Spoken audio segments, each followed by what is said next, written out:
I got one question. Did you write a joke today?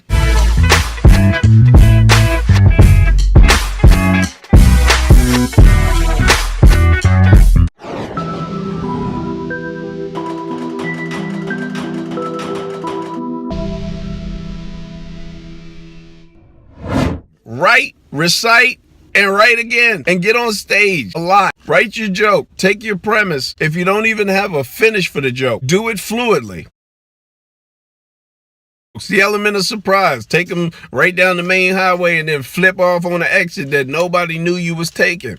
It's good. It works. You throw them for a loop. You keep their attention. You throw the surprises in. They'll start paying attention. Shut up. Shut up. He might say something, and I don't want to miss it. Feel free to write with others. Some people don't like writing with others. They think it's cheating. But it's nothing like a fresh set of ears to help take what you have and make it better. Hey, that's a good joke, but what if you did this? They can open you up to different directions. They don't write the joke for you. They can just open you up in different directions you didn't think. Find people to write with. Find people to talk to open up. Y'all can work together. Hey, what you got? Okay, I'm working on this one. And then you give them an opinion, and then their joke is better. And they give you opinion, your joke is better. It's a win-win. You see what I'm saying? That's what you want to do, is make the shit good for everybody.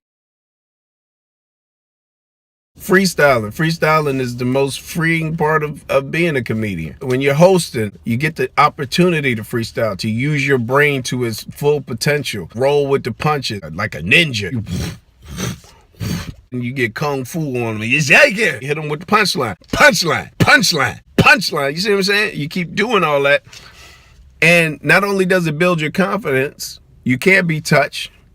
You don't give a shit anymore. Know your jokes so well that you can get up there and put them in any order you want and still know them. That's where freestyle comes in. I can interact with the crowd, find out something that sparks the joke I already have, then I go in with the joke. It sounds fluid. It sounds like it's actually created on the spot, but it works. A lot of freestyle I do, and people know me, I do a lot of real freestyle. Like I go up there and I hope this works. I literally go up there, nothing in my head, and make everything up as I go. Sometimes it works. Sometimes you go from beginning to end of your set and kill it. You find out a little bit about 20 people in the room, and somehow at the end you merge that into some kind of little finishing. When it kills, it kills. Sometimes it's lackluster. Sometimes I have to even stop and go into material. Just depends on the room. It's a good combination to be able to go off the cuff and keep the people enthralled and keep them very interested.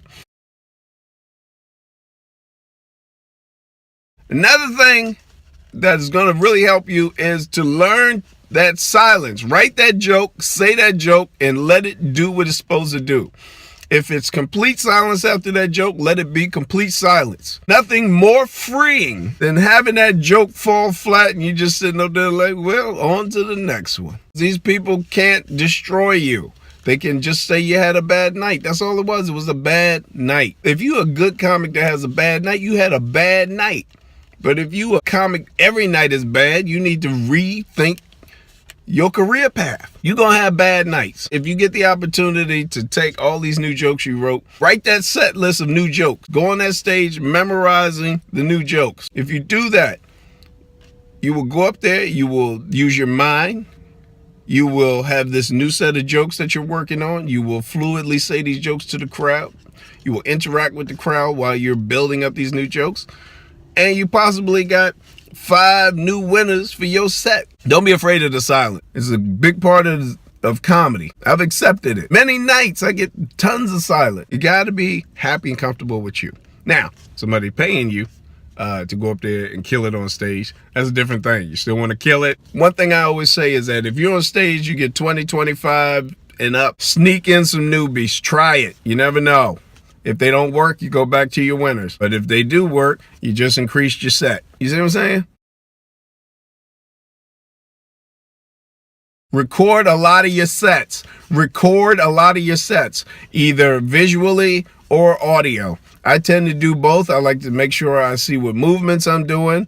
I like to see reaction from the crowd. Sometimes I put the camera behind me and shoot it at the crowd only because I want to see reaction. I want to see where I'm getting reaction, when I'm getting reaction, why I'm getting reaction, and when I'm not getting reaction. I like to record it because I like to know how I word jokes. Okay, that sounds good, but what if I say it this way instead? What if I slow that down? Some people talk too fast. Slow it down so everybody gets every piece of that joke. You see See what I'm saying? You gotta write, and you gotta write a lot.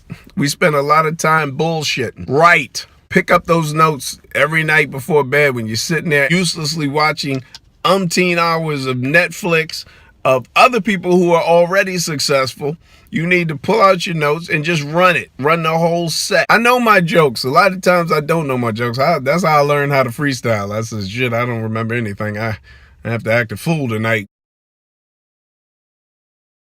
I used to say to try to relate to everybody. You ain't gonna never relate to everybody. Some people gonna like some jokes, they're not gonna like others. You wanna get as many people as you can. Comedians are like terrorists. We wanna kill as many people in that room as we can.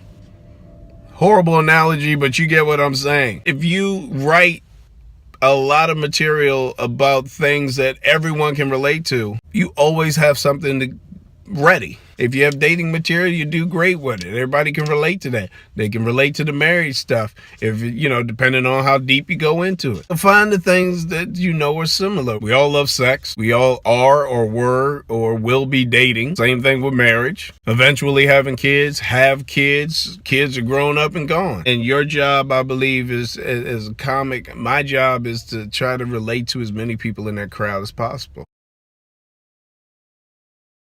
Let's recap. Number 1, write, recite, and write some more. Number 2, test your jokes often. Even if you're doing a paid gig, throw in a couple of newbies. See how it works. If it works, it works. If it doesn't, you didn't lose anything. You got a little tiny bit of air. You go back into your good shit and you back on the road again. As far as styles, like I told you, my styles are simple. I'm an observational comic. I look at everything and try to emulate it, add that into my set. I like the element of surprise. I like to take you down the main highway and then switch up and turn somewhere else. When you do the element of surprise, people tend to listen more because they don't want to miss shit. And finally, I love to freestyle. Freestyling is the way to go. Freestyling allows you to say anything that come out your ass. Sometimes I'm up there, I should have the microphone pointed at my ass because that's usually what come out of my mouth, the same shit. Well, that's it for me. You have a wonderful day.